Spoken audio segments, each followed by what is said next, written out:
성경 말씀 사도행전 15장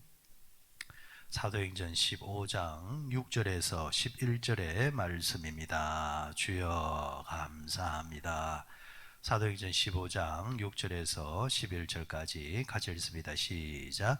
사도와 장로들이 이 일을 의논하러 모여 많은 변론이 있은 후에 베드로가 일어나 말하되, 형제들아, 너희도 알거니와 하나님이 이방인들로 내 입에서 복음의 말씀을 들어 믿게 하시려고 올해부터 너희 가운데 나를 택하시고 또 마음을 아시는 하나님이 우리에게와 같이 그들에게도 성령을 주어 정언하시고 믿음으로 그들의 마음을 깨끗이 하사 그들이나 우리나 차별하지 아니하셨느니라. 그런데 지금 너희가 어찌하여 하나님을 시험하여 우리 조상과 우리도 능히 매지 못하던 멍에를 제자들의 목에 두려느냐. 그러나 우리는 그들이 우리와 동일하게 주 예수의 은혜로 구원받는 줄을 믿노라 하니라. 아멘. 사도행전 15장 예루살렘 공의회로 통해서 당시 이제 논쟁거리였던 이제 문제에 대해서 회의를 통해서 논쟁을 해결해 나가는 이제 장면의 이야기, 어제부터 말씀을 나누고 있습니다. 할례를 받을 것인가 할례를 받지 못할 것인가, 이것이 구원과 관계가 있느냐 구원과 관계가 전혀 없느냐라는 이제 식의 이제 논쟁이었다라는 거죠. 자, 오늘은 특별히 어제에 이어서 그러면 성경에서 말씀하시는 이 할례가 도대체 뭐냐, 어떻게 시작되었고 어떻게 시작되었기에 유대인들이 이렇게 율법에 이제 목숨을 거는 것처럼 이 할례를 그렇게 이제 목숨 걸고 지키려고 하는 것인가, 그리고 또 이 부분이 왜 잘못되었는가, 그리고 이어서 구약을 통해서는 할례라고 한다면 신약에 와서는 세례가 할례의 의미를 담고 있을 수 있는데, 그러면 세례는 어떻게 시작되었는가라는 정도까지만 오늘 여러분 함께 정리를 해 놓았으면 좋겠습니다. 자, 이 할례 이제 기운을 올라가게 되어지면 그것은 아브라함 때부터입니다. 아브라함 때 창세기 15장에 보면은 하나님께서 아브라함과 하나의 약속을 합니다. 자, 어느 날 아브라함이 이제 하나님께 약속을 받는데, 아브라함아, 바깥에 나가서 무뼈를 한번 봐라. 그때까지만 하더라도 아브라함이 이제 자식이 없으니까 자신의 이제 자식 대를 잇는 부분에 있어서는 자신의 집안에 있는 종 엘리에셀이라는 사람이 이제 자신의 이제 가업을 이어갈 사람이라 그냥 그렇게 이제 체념만 하고, 자신의 씨를 통해서는 안 된다 생각하고 자선책으로 집안에 있는 종들로 통해서 가업을 이어가게 될 것이다, 그렇게 생각하고 있었습니다. 그런데 하나님께서 아브라함을 부르시면서 이제 하시는 말씀이, 아브라함아, 그 종이 너를 이어갈 가업이 아니라 바깥에 같이 한번 나가보자 하면서 하늘의 별을 봐라. 저 별 많이 보이지? 앞으로 너의 후손이 그와 같이 될 것이다, 이렇게 말을 합니다. 그러자 아브라함이 그 하시는 그 말씀에 대해서, 하나님이 하시는 말씀에 대해서 그것을 이제 믿습니다. 그게 최초로 이제 나오는 의라는 말이 거기서 나오는데, 창세기 15장 6절에 보면은 아브라함이 그것을 믿음에 하나님이 그것을 의로 여기셨다, 이렇게 이제 말씀을 하고 있습니다. 그러니까 성경에서 말씀하시는 옳을 의는 뭐냐면은 하나님의 말씀을 믿는 그 믿음을 의라, 이렇게 이제 말씀을 합니다. 그래서 그 믿음으로 말미암아 구원을 받는다는 말은 하나님께서 말씀하신 그 믿음이 우리에게 의가 되는 것이고, 그 의에 의해서 우리가 구원을 받는다. 자, 이렇게 창세기 15장을 통해서 하나님이 약속을 하시고 그 약속을 받습니다. 근데 이 사람이 참 간사해요. 얼마나 간사하냐면은 금방 이제 은혜 받았다가도 돌아서면은 의심병이 생기는 게 사람이고, 믿음이 있다가도 돌아서게 되어지면은 상황에 따라서 그 믿음이 불신으로 바뀌는 게 사람입니다. 아브라함이 믿음을 가졌다, 그 믿음으로 의로 여김을 받았다라는 이제 칭찬까지 받았음에도 불구하고 대뜸 이제 아브라함이 하나님께 뭐라고 하느냐니까, 하나님께서 내게 이렇게 약속을 해줬는데 그 약속에 정표가 있어야 내가 좀 확신을 안 갖겠습니까? 정표를 달라는 거예요. 증거를 달라는 거예요. 그러자 하나님이 이제 화내지 아니하시고, 좋다, 그러면은 너 나와 함께 언약을 맺자 하면서 나온 언약식이 있는데 일명 그것을 횃불 언약이라 합니다. 하나님이 이제 불이 되어 가지고 아브라함과 인간과 언약식을 맺는 이야기인데, 고대 사회에서는 중요한 그런 거래가 있을 때마다 이렇게 이제 거래를, 약속을, 언약식을 합니다. 짐승을 딱 잡아다가 짐승의 이제 가운데를 배를 딱 갈라서 짐승의 사체 가운데 두 사람이, 약속한 사람이 지나가는 거예요. 그러면은 이 약속의 언약의 상징이 뭐냐니까, 이것은 목숨을 걸고 우리가 약속을 했다. 두 사람 중에 한 사람이라도 이 약속을 어길 시 이 짐승처럼 배를 갈라서 죽게 되어지니까 이 약속은 절대로 깰 수 없다. 깨려고 하면은 목숨을 내놔야 된다. 이런 의미가 담겨진 언약식이에요. 하나님이 아브라함과 이 언약식을 맺는단 말이에요. 사실은 하나님이 아브라함과 언약을 맺을 이유는 없습니다. 사실은 언약이라는 것은 주고받는 게 있어야 되잖아요. 그죠? 근데 하나님이 일방적으로 복을 주겠다라는 거예요. 다만 하나님이 아브라함에게 요구하는 것은 뭡니까? 아브라함이 그것을 믿음의 의로 여겼다는 것처럼 아브라함이 믿어줘야 된다는 것. 하나님과 우리의 관계도 마찬가지입니다. 하나님이 우리에게 요구하시는 건 하나입니다. 뭡니까? 하나님을 믿으라는 겁니다.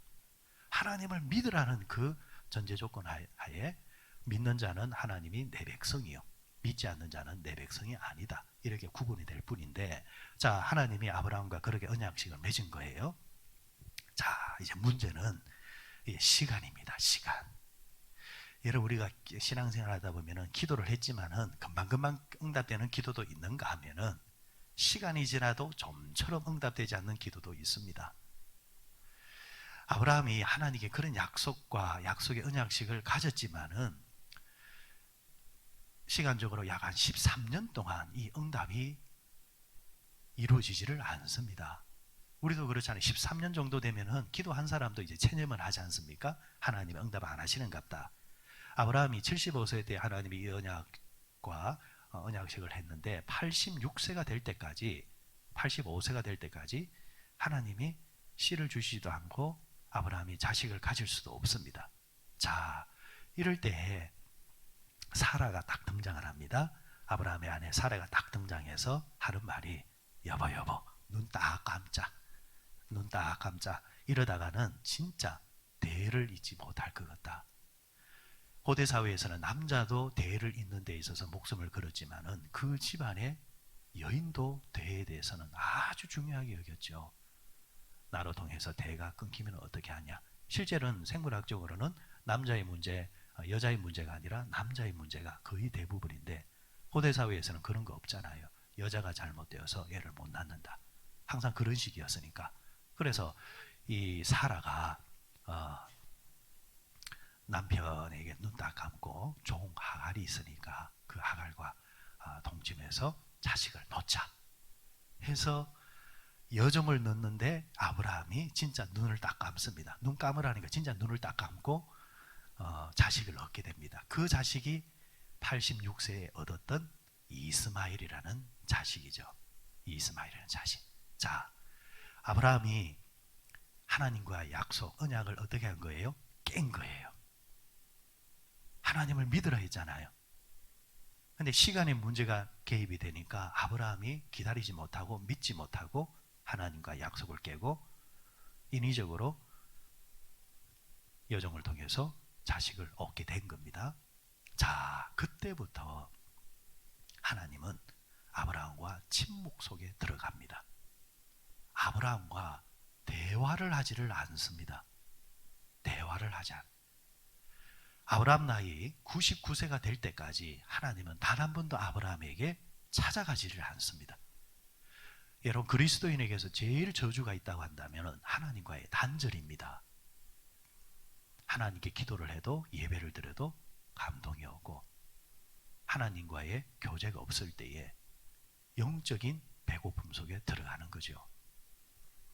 하나님께서 찾아오지도 않고 말씀하지도 않고 아브라함을 통해서 예언도 하지를 않습니다.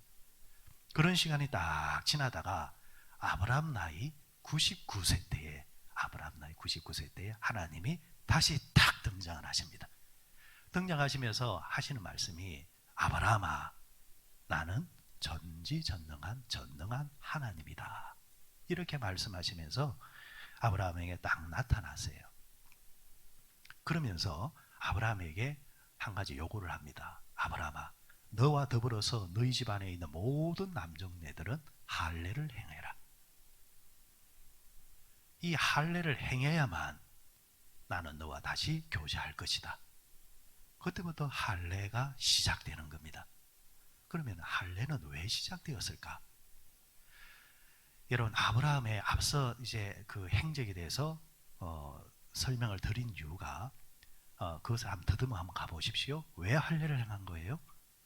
할례는 하나님과의 아브라함이 약속이 깨진 거예요. 그 약속은 약속 깨는 자가 어떻게 된다 했습니까? 죽어야 된다 했죠. 상징적으로 죽어야 되는 거예요. 앞선 약속을 다시 재갱신하기 위해서는 그 약속 속에서 나왔던 그 문제를 해결하고 다음에 비로소 다음 약속이 새롭게 시작되어지는데 짚고 넘어가겠다는 겁니다. 하나님이 아브라함의 상징적으로 목숨을 취하는 행동, 아브라함의 생명을 가져가는 상징적인 행위가 뭐냐면은 할례라는 겁니다. 남자의 생식기를 표피를 잘라낸다는 것은 상징적으로 그 남자를 죽이는 것과 같은 겁니다. 고대 사회에서 할례가 주어지게 되어지면 남자는 3일 이상씩 아무것도 할 수가 없습니다. 전쟁터, 전쟁 못 나갑니다. 아무것도 할 수 없이 꼼짝없이 있어야 됩니다. 그 사람이 죽었다라는 의미가 그 속에 담겨져 있다는 거죠. 그러면은 아브라함의 뭐가 죽었다는 말?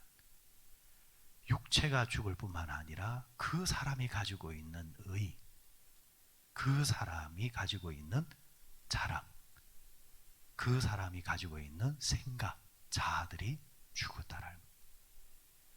앞서 아브라함이 하나님을 믿었다 했지만 그 믿음에 대해서 칭찬은 받았지만 결국 사람의 믿음은 약한 것입니다. 결국 아브라함이 믿는 믿음으로 하나님을 믿는 것이 아니라 하나님이 주시는 믿음으로 살아갈 때에 그 믿음이 온전해지는 것입니다. 내가 가지고 있는 믿음이라는 것은 언제나 불안하다는 거죠. 얼마나 사람의 믿음이 기복이 많습니까? 오늘 좋다가도 내일 흐트러지는 것이 사람 믿음이에요. 오늘 확신이 있다가도 내일 불안해지는 것이 사람이에요. 그 믿음을 가지고는 하나님을 믿지 못할 뿐더러 앞으로도 또 수없이 배반하게 되는 것이 사람의 믿음. 그러니까 그 믿음에 대해서 하나님이 죽여버리는 겁니다. 할례식을 통해서 과거의 그 자아는 죽여버리고 다시 뭐예요? 회복하게 하는 것. 이게 할례가 가지고 있는 영적인 의미입니다. 그런데 이것이 시간이 흐르면서 유대인들이 이걸 계급장처럼 생각한단 말이에요.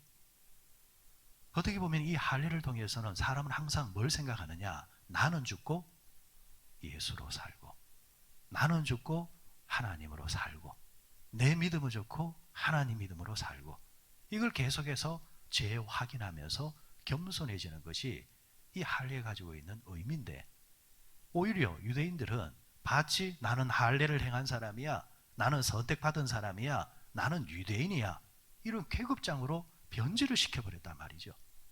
이게 오늘 사도행전 15장까지 와가지고 이방인들에게 요구하는 것이 너희들도 할례를 받아야만 우리 유대인처럼 구원받는 거야, 이런 식으로 만들어버렸다는 거죠. 자, 신약에 와서 할례의 정신을 가지고 있는 행위 중에 또 하나가 이제 개성되어진 행위가 뭐냐면은 세례입니다. 세례. 자, 그러면 세례는 언제부터 시작됐는가? 사실은 구약에는 세례가 없습니다. 세례식이 없습니다. 그 어디에도. 신약에 와서 세례라는 이 행위가 이제 등장하게 되는데, 그러면 세례는 누구부터 시작되었을까? 예수님으로부터 시작되었을까? 아닙니다. 세례는 세례 요한으로부터 시작됩니다. 세례 요한으로부터 세례가 시작되는데, 예수님보다 이 땅에 먼저 왔던 6개월 먼저 왔던 세례 요한이 요단강에서 많은 사람들이 요한의 설교를 들어올 때마다 그들에게 회개하라, 하나님의 복음이 가까웠다 하면서 그들에게 요단강에서 세례식을 거행하게 되어지고, 또 그 모습을 보았던 예수님이 세례 요한에게 찾아가서 예수님도 세례 요한에게 세례를 받습니다. 세례를 받을 때에 하나님의 성령이 예수님 머리 위에 거하였더라라는 이야기. 자, 그러면은 예수님은 세례를 베풀었을까요? 안 베풀었을까요? 오늘 새벽에는 성경 퀴즈를 좀 하는 것 같다, 그죠? 예수님이 세례를 베풀었을까요? 안 베풀었을까요? 자, 성경적인 근거를 한번 찾고 오늘 말씀 정리하도록 하십시다. 요한복음 3장 22절을 한번 가보시길 바랍니다. 요한복음 3장 22절. 요한복음 3장 22절 한번 보시기 바랍니다. 146페이지 3장 22절 시작. 그 후에 예수께서 제자들과 유대 땅으로 가서 거기 함께 유하시며 세례를 베푸시더라. 예수님이 세례를 베풀었다 했습니까? 안 베풀었다 했습니까? 베풀었다 했습니다. 자, 그러면은 이 대목을 가지고 성경학자들이 많이 연구를 했습니다. 과연 예수님이 이 말씀대로 세례를 베풀었을까? 안 베풀었을까? 왜? 다른 본문에 예수님이 세례를 베풀었다면 좀 구체적인 사건이나 무슨 그게 나와야 되는데 이 대목 말고는 예수님이 세례 사역에 대해서는 단 한 번도 언급을 하고 있지 않기 때문입니다. 자, 그런데 이 말씀이 얼마 가지 않아서 쉽게 해석이 됩니다. 4장 2절로 한번 가보시기 바랍니다. 4장 2절. 자, 4장 2절 같이 읽습니다. 시작. 예수께서 친히 세례를 베푸신 것이 아니요 제자들이 베푼 것이라. 자, 누가 했다고요? 예수님의 제자들이. 그러니까 예수님의 제자들이 예수님의 이름으로 세례를 베풀었다. 그러니까 예수님의 사역의 특징은 세례 사역이 아닙니다. 예수님의 사역은 세례 요한이 세례 사역을 했고 예수님의 제자들이 그 행동을 옮겼을 뿐이지 예수님께서는 이 세례 사역에 대해서는 크게 비중을 두지 아니했다라는 것. 자, 그러면은 이것이 세례 사역이 이제 사도행전으로 가게 되어지면은 이제 뭘로 이어지게 되느냐니까 예수님께서는 부활 성천하시기 전에 제자들에게 남겨신 유언 가운데 너희들은 이곳을 떠나지 말고 약속한 그것을 기다리라 이렇게 말씀을 합니다. 그리고 약속한 그것을 통하여서 뭘 받으라 했습니까? 성령을 받으라. 여기서 여러분 새로운 세례가 하나 등장합니다. 무슨 세례? 성령 세례가 등장합니다. 물 세례는 누구 세례? 요한 세례. 불 세례는 누구 세례? 성령 세례, 예수 세례입니다. 그러면 자, 종합적으로 이제 묶어서 말합니다. 구약의 할례, 복음서의 물세례, 사도행전의 불세례. 그러면은 이 세 가지 세례가 가지고 있는 공통적인 영적인 의미는 뭐냐? 세 가지 다 딱 공통점은 하나입니다. 옛날 과거는 죽고, 자, 물세례 받을 때에 본래 물세례 성령 성경 그대로 하면은 사람은 세례 받을 때 어디 들어가야 되느냐니까 물 속으로 들어갑니다. 물 속으로. 그러니까 침례교에서는 지금도 그렇게 하죠. 침례교에서는 훅 물속에 잠궈 버립니다.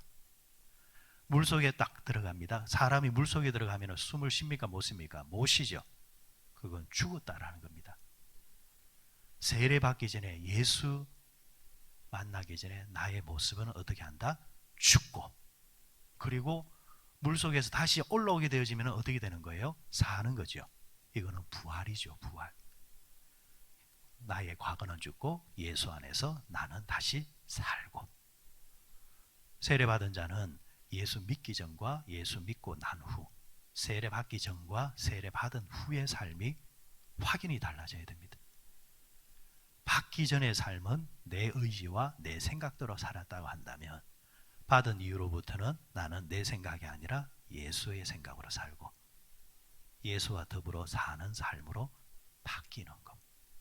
이것을 이제 한 구절로 정리한 게 갈라디아서 2장 20절이죠.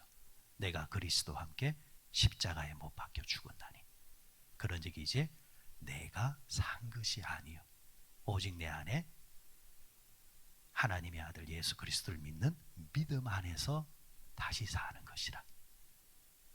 그러니까 나는 죽고 예수와 다시 사는 것. 이게 여러분 성경에 나오는 할례와 세례와 성령 받은 것의 특징입니다. 말씀을 맺으면서 우리는 다 물세를 받은 사람들입니다. 이 아침에 공통적으로. 더불어서 우리는 성령 세례를 받은 사람도 있고 받기를 소원하는 사람도 있을 것입니다. 근데 성령 세례 받은 사람의 특징은 예수를 주라 시인하게 됩니다. 그 증거로 보면은 우리는 감정적인 그런 분위기적인 세례 말고 사실적인 세례 면에서는 성령 세례를 받은 사람들입니다. 그럼 받은 사람에게 요구되는 삶은 내 생각과 내 뜻대로 그리고 세례 받았다라는 것이 자랑이 아니라 그걸 내 자랑으로 여기면서 자랑질하면서 하는 것이 아니라 계급장이 아니라 세례 받은 사람은 항상 나는 과거는 죽고 예수 안에서 나는 그래 다시 산 사람이지 그래 과거로 돌아가면 안 되지 라는 정신으로 살 때에 그 세례가 가치가 있다는 겁니다. 오늘 아침에도 예수님께서 새벽에 나오셔서 기도하신 여러분들에게 오늘도 살아갈 수 있는 새로운 영적인 불세례를 주셔서 그 영적인 힘을 가지고 이 하루도 승리하며 믿음으로 사실 수 있는 여러분만 되시기를 주의 이름으로 축원드립니다.